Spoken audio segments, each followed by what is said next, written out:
Hey there, future funders! Welcome back to Future Funds and Political Affairs, your go-to channel for all things financial and political that could shape your future. If you're new here, don't forget to hit that subscribe button, because today we're diving into an important issue that could directly affect your retirement plans: the upcoming changes to Canada's Old Age Security, or OAS, in 2025. If you're a senior or you've got parents who rely on their OAS pension, this video is a must-watch. Let's start with the basics. For many Canadian seniors, Old Age Security, OAS, is a crucial source of income. It's a federal pension that provides payments to Canadians 65 years and older, regardless of whether they've worked or not. The goal is to ensure that everyone has at least some financial support as they enter retirement. OAS is a monthly payment from the Government of Canada to seniors aged 65 and older. Eligibility: Canadians aged 65 or older based on residency in Canada for at least 10 years after the age of 18. Right now, OAS payments are adjusted every quarter based on inflation. This means that if the cost of living goes up, so does your OAS payment. Sounds pretty straightforward, right? But here's where it gets more interesting. The 2025 OAS changes are a big deal, and they could have a significant impact on how much you get in the future. Let's break it down. The Canadian government has already announced that starting in 2025, a significant change will take place. The age of eligibility for OAS is going to increase from 65 to 67.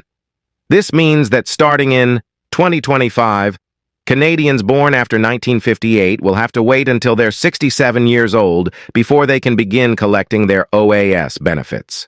For people who are already 65 or will turn 65 in 2025, this change won't impact them yet.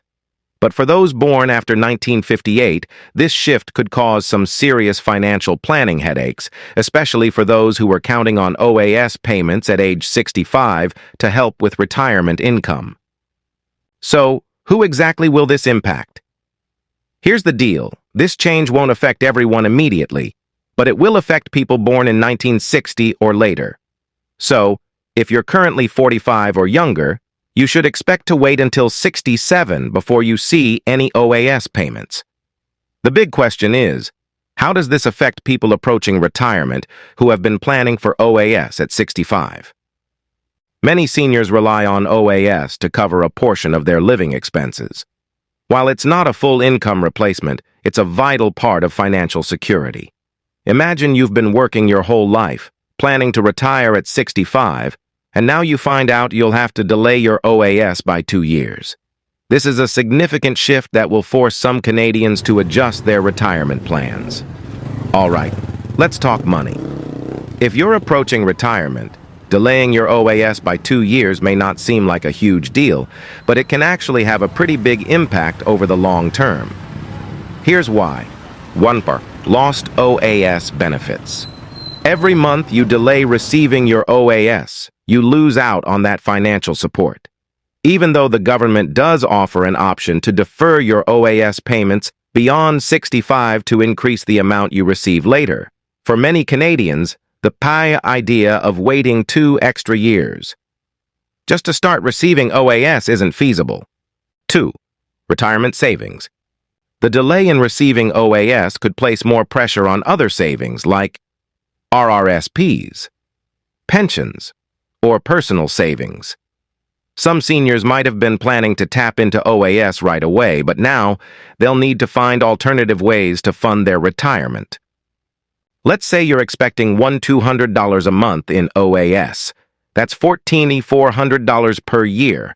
If you have to wait 2 extra years for that, that's $28,800 you won't have access to until 67. For many seniors, that's a real loss. Now you might be wondering, can I still defer my OAS until after 65 to get a higher monthly amount? Yes, you can. If you choose to wait to start receiving your OAS, your monthly benefit increases by 0.6% for each month you delay. That's an increase of up to 36% by age 70.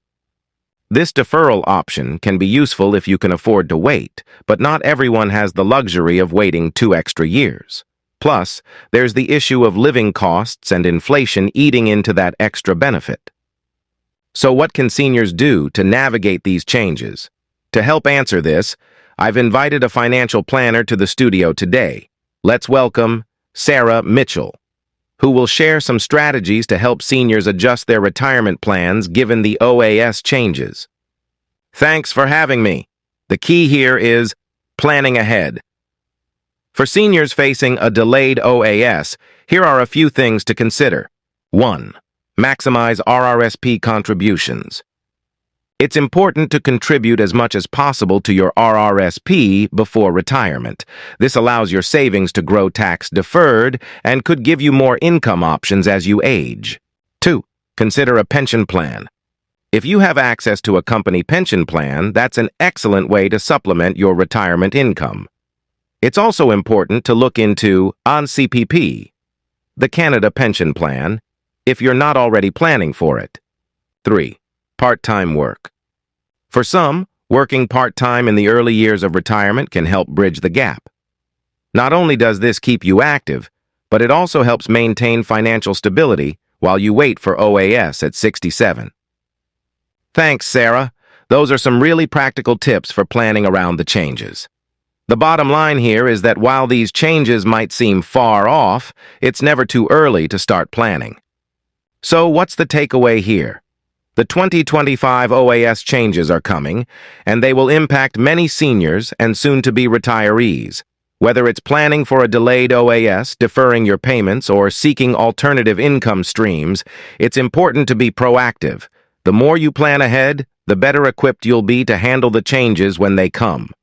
Be sure to stay informed and make adjustments to your retirement strategy accordingly.